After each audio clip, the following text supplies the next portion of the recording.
नमस्कार साथियों, स्वागत है आप सभी का अपने YouTube चैनल पे।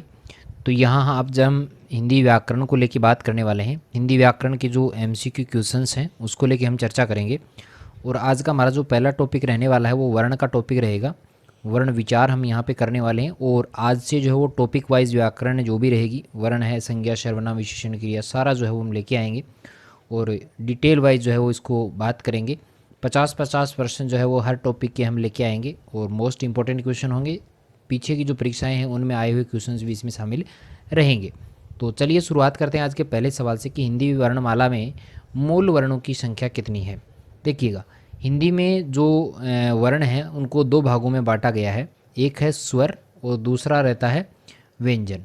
स्वर और व्यंजन में ये बंटा हुआ रहता है, जिसमें स्वरों की जो संख्या है वो 11 होती है और व्यंजनों की जो संख्या है वो 33 होती है। तो कुल मिला के बात की जाए तो यहाँ पे जो 44 जो है मूल वर्णों की संख्या जो है वो कितनी रहती है, 44 रहती है। ऑप्शन नंबर 2 हमारा यहाँ पे सही हो जाएगा। नेक्स्ट रहेगा प्रश्न नंबर 2 है कि हिंदी जो है वो किस भाषा के लिखने का ढंग है, किसी भाषा है उसके लिखने का जो ढंग है वो क्या कहलाता है। तो कोई भी भाषा होती है उसके लिखने का जो ढंग है वो कहलाता है लिपि। क्या कहलाएगा? लिपि कहलाएगा। एक नंबर ऑप्शन यहाँ पे हमारा राइट हो जाएगा। चलिए बात करें तीसरे नंबर के सवाल की कि जिनका उच्चारण स्वतंत्र रूप से किया जा सके उन्हें क्या कहा जाता है। भाई ऐसी ध्वनियाँ जिनका हम स्वतंत्र रूप से उच्चारण कर सकते हैं वो कहलाती है स्वर, और जो स्वरों की सहायता से उच्चरित होते हैं उसको हम कहते हैं व्यंजन। स्वरों की सहायता से जो उच्चरित होते हैं उनको व्यंजन कहते हैं और जो स्वतंत्र रूप से उच्चरित होते हैं उनको स्वर कहा जाता है। नेक्स्ट सवाल रहेगा कि वर्णों का जो समूह है वो क्या कहलाता है। वर्णों का जो समूह है वो कहलाएगा वर्णमाला। 4 नंबर ऑप्शन यहाँ पे हमारा सही हो जाएगा। प्रश्न नंबर 5 देखिएगा कि दीर्घ स्वर का उदाहरण कौन सा नहीं है। दीर्घ स्वर की बात हम कर रहे हैं तो दीर्घ स्वर में बात आ जाती है आग की, फिर बड़ी ई आ जाती है, फिर बड़ा ऊ आ जाता है और इसके अलावा ए आई ओ औ उसमें शामिल रहते हैं। और अगर मैं बात करूं ह्रीस्व या लघु स्वरों की तो ह्रीस्व ये तो हैं दीर्घ वाले। ह्रीस्व या लघु स्वर जो होते हैं वो होते हैं छोटी ई है, ए है और छोटा ऊ रहता है। तो ये तीन जो है वो एक री और आता है इसमें। ठीक है, तो यहाँ पे जो 2 नंबर ऑप्शन है री, यहाँ पे जो है वो सही उत्तर हो जाएगा। प्रश्न नंबर अगला देखिएगा कि ए स्वर जो है वो किस प्रकार का है। तो ए स्वर जो है वो माना जाता है दीर्घ स्वर। 1 नंबर ऑप्शन यहाँ पे हमारा सही हो जाएगा। नेक्स्ट रहेगा कि अनुस्वार का प्रयोग हुआ है। अनुस्वार का जो प्रयोग है इनमें से किस में हुआ है। आँख में नहीं हुआ है, इसमें भी नहीं है, भेंट में भी नहीं है, गंगा में जो है यहाँ पे अनुस्वार का प्रयोग किया गया है। अगला प्रश्न है कि हिंदी वर्णमाला में स्वरों की संख्या कितनी है। तो स्वरों की संख्या कितनी है भाई, 11 रहती है। 3 नंबर ऑप्शन यहाँ पे हमारा सही हो जाएगा। नेक्स्ट रहेगा कि स्पर्श व्यंजन जो है वो होते हैं, स्पर्श व्यंजनों की जो संख्या है वो कितनी होती है। स्पर्श व्यंजन कैसे लेके मैं तक होते हैं तो इनकी जो संख्या रहती है वो लगभग कितनी है, 25 रहती है। 4 नंबर ऑप्शन यहाँ पे हमारा सही हो जाएगा। नेक्स्ट है कि पै का जो उच्चारण स्थान है वो कौन सा है। तो पै का जो उच्चारण स्थान रहेगा उपोष्ट, आपसे याद रह जाएगा। तो ऊ का जो है ओष्ठ जो है यहाँ पे जो है वो इसका सही उत्तर रहेगा। 1 नंबर ऑप्शन हमारा राइट रहेगा। आगे बात करें स्वर और व्यंजन जो है वो कौन से नहीं है। तो यहाँ पे ये तीनों जो है वो स्वर और व्यंजन की श्रेणी में है, लेकिन अंग और अह जो है वो ना स्वर है और ना व्यंजन है।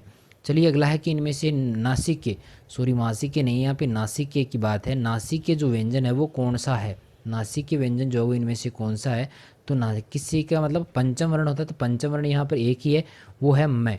चलिए प्रश्न नंबर हमारा 13 रहेगा कि हिंदी वर्णमाला में संयुक्त स्वर जो है वो कितने होते हैं। संयुक्त स्वरों की जो संख्या हिंदी में होती है वो 4 होती है। संयुक्त स्वर कितने होते हैं भाई, 4 होते हैं, ए आई ओ औ। चलिए अगला रहेगा कि मूर्धन्य ध्वनियाँ कौन सी हैं जिनका उच्चारण मूर्धा से होता है। तो ऋतु रसाणाम, ये आपको सूत्र याद रखना है। ऋतु रसाणाम साणाम मूर्धा, ऋतु रसाणाम मूर्धा, ये सूत्र आपको याद करना है। तो मूर्धा मूर्धन्य ध्वनियाँ जो है वो ट वर्ण वाली है, तो ट ठे डे ढे जो है वो इसमें शामिल रहता है। 3 नंबर ऑप्शन यहाँ पे हमारा सही हो जाएगा। अगला है कि तालव्य ध्वनियाँ कौन सी हैं, तालव्य व्यंजन कौन से हैं। तो यहाँ पे ये सूत्र याद रखिएगा, ईचू यशा नाम तालु, ईचू यशा नाम तालु।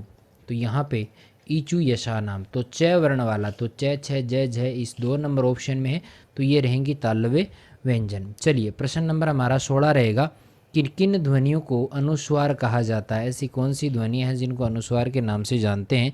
तो अनुस्वार वाली ध्वनियाँ जो है स्वर के बाद में आने वाली नासिक ध्वनियाँ, स्वतंत्र रूप से उच्चरित ध्वनियाँ, स्वर के साथ आने वाली ध्वनियाँ या व्यंजन के बाद आने वाली ध्वनियाँ। तो आपको पता होगा कि स्वर के बाद में जो भी ध्वनियाँ आती हैं उनको हम नासिक ध्वनियाँ कहते हैं। चलिए अगला प्रश्न जो रहेगा 17वें नंबर का है कि इनमें से उत्क्षिप्त व्यंजन कौन सा है? उत्क्षिप्त व्यंजन की जब भी हम बात करेंगे तो उत्क्षिप्त व्यंजन जो रहेगा वो रहेगा अडय। 2 नंबर ऑप्शन यहाँ पे हमारा सही हो जाएगा। इस डय के नीचे भाई ये नुक्ता लगा हुआ है तो अडय होगा ये, ठीक है। चलिए आगे बात करें 18वें नंबर का है कि कौन सा वर्ण जो है वो ओष्ठ्य नहीं है? तो उपोष्ठ मैंने लिखवाया था जिसमें उ आ जाता है, प आ जाता है, तो यहाँ पे वह जो वर्ण है वो यहाँ पे ओष्ठ्य ध्वनि नहीं है। तो यहाँ पे सॉरी हाँ ओष्ठ्य की बात की गई है तो प यहाँ पे ओष्ठ्य है भाई, ओष्ठ्य है प, यहाँ पे ये टिक जो है वो गलत लगा है, वह वर्ण जो है वो इसमें शामिल रहेगा। 2 नंबर ऑप्शन यहाँ पे राइट रहेगा। ये वाला जो टिक लगा है ये गलत लगा है यहाँ पे। चलिए आगे बात करें। अगला है कि अल्प प्राण ध्वनियों का समूह है कौन सा है? 4 ऑप्शन है, बढ़िया से आप इनको देखें, क ख ग च छ च ज और य। तो यहाँ पे देखिएगा जो 2 नंबर वाला ऑप्शन आ रहा है च ज और य, यानी अल्प प्राण वे ध्वनियाँ होती हैं जो पहला, तीसरा और पांचवा वर्ण जो है वो अल्प प्राण में आता है। इसके अलावा दूसरी और चौथी जो ध्वनियाँ हैं वो आती हैं महाप्राण में, ठीक है, याद रह जाएगा। पहला, तीसरा और पांचवा जो वर्ण है वो अल्प प्राण में आएगा और दूसरा और चौथा जो है वो महाप्राण में आता है। आगे बात करें हिंदी वर्णमाला का 11वां जो व्यंजन है वो कौन सा होता है? तो पहली लाइन जो आती है वो क वाली आती है, फिर च वाली आती है और जो यहाँ पे ट आता है वो 11वें नंबर पे आता है। तो ट जो वर्ण है वो यहाँ पे 11वां व्यंजन रहता है। अगला प्रश्न है कि गे किसके योग से बना है?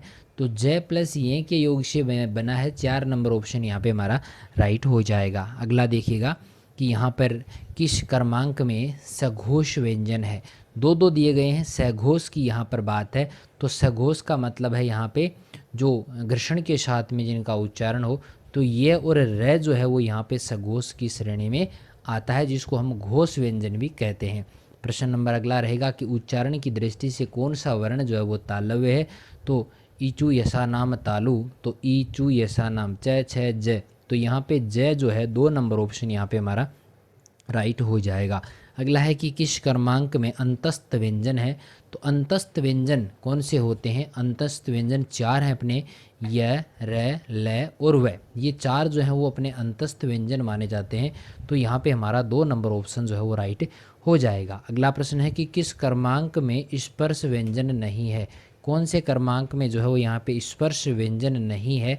तो यहाँ पे देखिएगा कैसे लेके मैं तक के जो है वो स्पर्श व्यंजनों में आते हैं। तो ये वाले जो तीनों नज़र आ रहे हैं नीचे वाले, ये तीनों जो है वो स्पर्श व्यंजन है, लेकिन श और है जो है वो स्पर्श व्यंजन की श्रेणी में नहीं आते हैं। प्रश्न अगला है कि इनमें से कौन सा कथन गलत है भाई? तो री का उच्चारण स्थान मुर्दा है, तो ऋतु रसाणाम मुर्दा, याद रह जाएगा। ये और वह को अर्ध स्वर भी कहते हैं। स्वरों के उच्चारण में किसी अन्य वर्ण की सहायता नहीं ली जाती है और व्यंजन वर्णों के उच्चारण में स्वरों के उच्चारण से दुगुना समय लगता है। तो भाई स्वरों के उच्चारण में भी अन्य किसी वर्ण की सहायता नहीं ली जाती, लेकिन व्यंजन वर्णों के उच्चारण में स्वरों के उच्चारण से दुगुना समय लगे ये जरूरी नहीं है। 4 नंबर ऑप्शन यहाँ पे गलत रहता है, बाकी ऊपर वाले तो सारे सही हैं। ये और वह अर्ध स्वर की गिनती में आते हैं। री का मैंने बताया कि ये मूर्धा से बोला जाता है। अगला प्रश्न रहेगा कि प व फ का उच्चारण स्थान क्या है? तो प और फ जो है वो होठों की सहायता से बोले जाते हैं, तो इसलिए इनको ओष्ठ्य वर्ण भी कहते हैं। चलिए सवाल नंबर हमारा अगला रहेगा कि निम्न में से अल्प प्राण वर्ण कौन से हैं? अल्प प्राण के लिए मैंने बताया था 1, 3, 5। तो 1, 3, 5 में कौन कौन शामिल है यहाँ पे? तो देखिएगा 1 और 3, एक तो इसमें रहा, ये 3 रहा, ठीक है। 1 और 3 है तो ये वाला ही मिल गया, पहला ही ऑप्शन सही है अपना, ठीक है। यहाँ पे टैट है, ये दूसरे नंबर का है, और डैड है, ये भी दूसरे नंबर का है। ये टैट है, डैड है, ये चौथे नंबर का आ गया। पैप है, ये दूसरे का है। भ, ये चौथे नंबर का आ गया। यहाँ पर भी ये दूसरे नंबर का है और ये भी दूसरे नंबर का है, ठीक है। यहाँ पे 1 और 3 जो है वो यहाँ पर पहले नंबर का ही सही बैठता है, तो यहाँ पे 1 नंबर ऑप्शन अपना सही हो जाएगा। अगला है कि उच्चारण की दृष्टि से ग व्यंजन का जो सही रूप है, ग व्यंजन 3 नंबर वाला रहता है, तो ये किस श्रेणी में आता है? सबसे पहली बात तो ये सही है कि सब में ये कंठे रहेगा। दूसरी बात स्पर्श वाला है, ये बिल्कुल स्पर्श वाला रहेगा। इसके अलावा अल्प प्राण भी है, ये भाई अल्प प्राण है तो ये महाप्राण वाला दोनों जो है वो यहाँ पे गलत हो जाएंगे, क्योंकि ये एक अल्प प्राण ध्वनि रहती है। अब इसमें ध्यान ये रखना है कि ये सघोष है या आघोष है। तो आपको पता होगा जो ये 3 4 5, 3 4 और 5 ये रहती हैं सघोष ध्वनियाँ, और 1 और 2 जो है वो अघोष ध्वनियाँ रहती हैं। ठीक है, चलिए आगे बात करें कि भाषा की सबसे छोटी लिखित जो इकाई है वो क्या कहलाती है। तो भाषा की सबसे छोटी लिखित इकाई जो है वो कहलाती है वर्ण। क्या कहलाती है? वर्ण कहलाती है। वैसे अगर बात करें तो लिखित की बात यहाँ पे की गई है, अगर लिखित की बात नहीं होती और ध्वनि वहाँ पे ऑप्शन होता है तो ध्वनि भी वहाँ पे सही रहता है।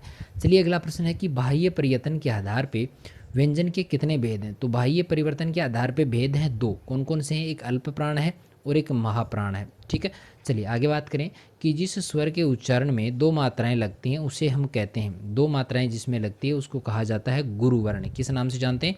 गुरुवर्ण के नाम से जानते हैं। 3 नंबर ऑप्शन अपना सही हो जाएगा। अगला है कि उच्चारण के कालमान को क्या कहा जाता है। उच्चारण को जो कालमान है, समय जो है उसको कहते हैं मात्रा। किस नाम से जानते हैं? मात्रा के नाम से जानते हैं। अगला है कि किस क्रम में जो है विवृत स्वर माना जाता है। तो विवृत स्वर की जब मैं बात करूं तो विवृत स्वर जो है वो यहाँ पे आवर्ण जो है इसमें माना जाता है। 4 नंबर ऑप्शन यहाँ पे हमारा सही हो जाएगा। आगे बात करें कि किस क्रम में सघोष महाप्राण काकल्य व्यंजन है। सघोष महाप्राण काकल्य जो व्यंजन है वो माना जाता है। अकु है, विसर्ग नाम, कंठ है। तो यहाँ पे 3 नंबर ऑप्शन जो है वाला वो यहाँ पे राइट हो जाएगा, जो कि काकल्य भी है, महाप्राण भी माना जाता है और सघोष भी है। आगे बात करें कि निम्न में से कौन सा वर्ण जो है वो महाप्राण की श्रेणी में आता है। तो महाप्राण में आपको पता होगा दूसरा और चौथा वर्ण जो है वो महाप्राण की श्रेणी में आता है। तो यहाँ पे दूसरा वर्ण कौन सा रहता है?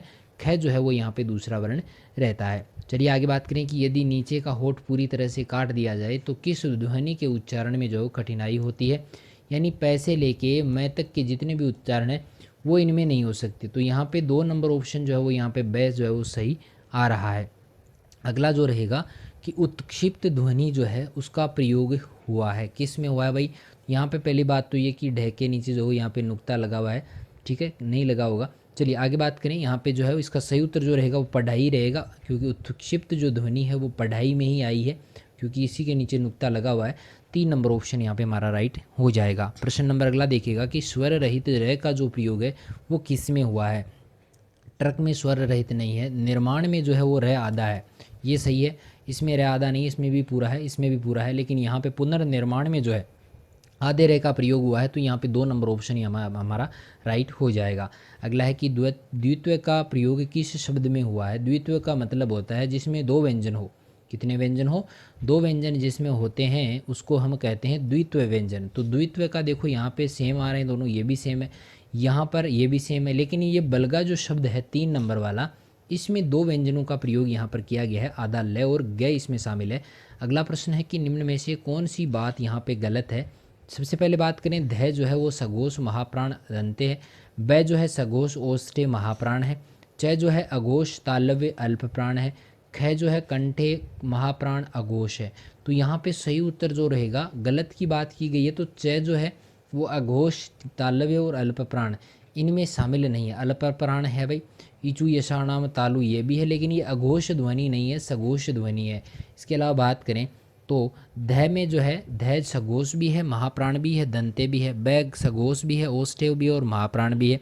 ख जो है कंठे महाप्राण और अघोष है। चलिए आगे बात करें कि पंचांग शब्द में उच्चरित ध्वनियों का लेखन निम्न में से किस में हुआ है। तो पंचांग की यहाँ पे बात करें तो 3 नंबर ऑप्शन में जो पंचांग शब्द का सही प्रयोग मिलता है। अगला प्रश्न है कि निम्न में से सघोष और अल्प प्राण दोनों चीज़ें यहाँ पे बात की गई है। तो सघोष भी हो और अल्प प्राण भी हो तो 3 नंबर वाला जो वो दोनों में सही रहेगा। 3 नंबर वाला इनमें से जो वर्ण है वो है अपना द ऑप्शन। यहाँ पे 2 नंबर ऑप्शन यहाँ पे हमारा राइट हो जाएगा। नेक्स्ट देखिएगा कि किस क्रम में पश्च स्वर है। कौन से क्रम में पश्च स्वर है। पश्च स्वर जो है अग्र स्वर और जो है मध्य स्वर, ये 3 प्रकार के स्वर होते हैं। तो पश्च स्वर जो है वो माना जाता है 2 नंबर वाला। ऊ जो है पश्च स्वर की श्रेणी में आता है। लास्ट में इसकी ध्वनि होती है जीभ में। चलिए अगला है कि किस क्रम में वृत्तमुखी स्वर नहीं है। वृत्तमुखी स्वर जो है वो इनमें से कौन सा नहीं है। आ है, ऊ है, ओ है और औ है। तो जो है आ ध्वनि जो है वो वृत्तमुखी स्वर नहीं माना जाता। यहाँ पे 1 नंबर ऑप्शन अपना राइट हो जाएगा। अगला प्रश्न है कि निम्न में से कौन सा वर्ण स्पर्श संघर्षी है। स्पर्श संघर्षी की बात की गई है, जो स्पर्श भी हो और संघर्ष भी करे, तो यहाँ पे 1 नंबर ऑप्शन अपना राइट हो जाएगा। सवाल नंबर हमारा नेक्स्ट रहेगा कि किस क्रमांक में अघोष व्यंजन है। अघोष व्यंजन की बात यहाँ पे की गई है, तो पहला और दूसरा वर्ण इसमें शामिल रहता है, जो कि 1 नंबर ऑप्शन में हमारा है तय और तय। बाकी में देखिएगा 1 नंबर और 2 नंबर वाला कोई नहीं है। चलिए आगे बात करें कि किस क्रमांक में अंतस्थ वर्ण नहीं है। तो अंतस्थ वर्ण य व र ये सारे आते हैं, ल भी आता है, लेकिन यहाँ पे प जो है ओष्ठ्य वर्ण है, ना कि अंतस्थ वर्ण। चलिए अगला प्रश्न है कि किस व्यंजन के उच्चारण में जीवा तालु से नहीं टकराती है। तो जीव जब तालु से टकराए तो वो तालव्य वर्ण होते हैं, तो ऋतु रसानाम तालु होता है। तो यहाँ पे घ जो वर्ण है, घ जो ऋतु रसानाम मूर्धा होता है, ईचु यसा नाम तालु होता है, ईचु यसा नाम तालु, ईचु यसा नाम तालु। तो यहाँ पे ई आ गया है, च है, च वर्ग पूरा है, ये है और श है।